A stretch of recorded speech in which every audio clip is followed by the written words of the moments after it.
ساگر ہے اور میں کرک سے بلانگ کرتی ہوں. تو آج ہمارا کنوکیشن تھا چونکہ ہم بھی اس نرسنگ سے گریجویٹ ہو چکے ہیں الحمدللہ. تو سب سے پہلے تو میں اللہ تعالیٰ کا بہت شکر ادا کرنا چاہتی ہوں. شاید ہم اس کے لائق نہیں تھے مگر اس نے ہمیں اس مقام تک پہنچایا. اس کے بعد میں اپنے ماں باپ کی بہت شکر گزار ہوں کیونکہ جب سب لوگ کہہ رہے تھے کہ کوئی بات نہیں چھوڑو لڑکی ہے نرسنگ میں نہ بھیجو, تب اس نے مجھ پر بھروسہ کیا.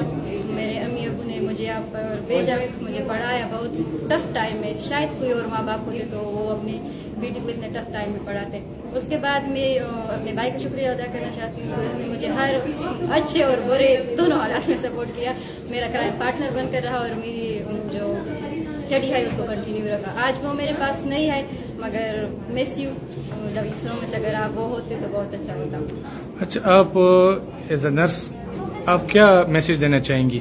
میں ایز اے نرس یہ میسج دینا چاہتی ہوں کہ جہاں پر ہر فیلڈ میں اچھے اور برے لوگ ہوتے ہیں, یہ لوگوں کا بس ایسے ہی کنسیپٹ ہے کہ نرسنگ اچھی نہیں ہے, فیمیل کو نرسنگ میں نہیں جانا چاہیے. مگر یہ بالکل ہی غلط بات ہے.